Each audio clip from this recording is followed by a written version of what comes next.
Hey guys, today is day 30 of 31 Days of Tarot. If you guys have watched all of my videos this far, like major hearts for you. Especially if you've gone through all of the other hashtags. Holy cow. There's got to be tons of people doing this. So today's question is, do you carry out predictive tarot readings? Yes, no, why? If you had asked me this like maybe 6 months ago, I would have been like, nope. Last year's answer, no. I do not predict anything. I don't think the future exists, and thus we cannot predict it.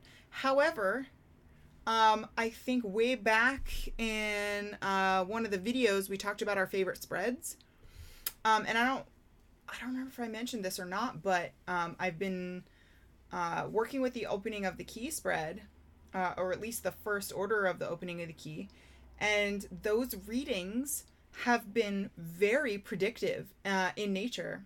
And I find that when I'm going through the reading, the information that's coming through is just the timeline, like the near future.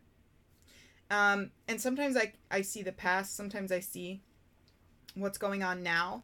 But that was usually how I read. I would see what happened before and how it got you to the current situation and what kinds of hidden things were you not seeing about the current situation. It was always like the multi layers.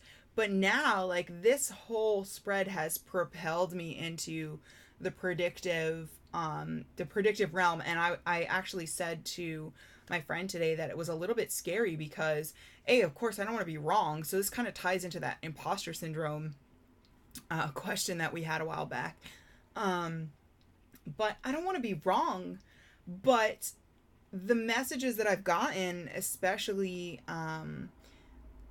the ones that are like images of the future, have really felt right. And so a lot of times people don't come back. Oops, don't mind my phone.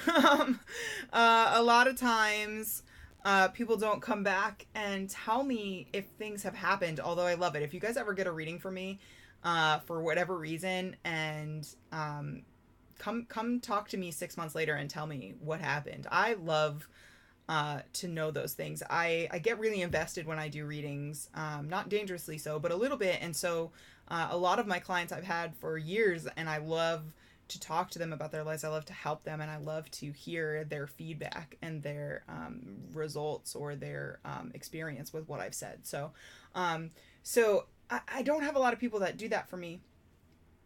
But I would love to be like flies on the wall to see if things come out. Is that weird? That might be weird. I don't know.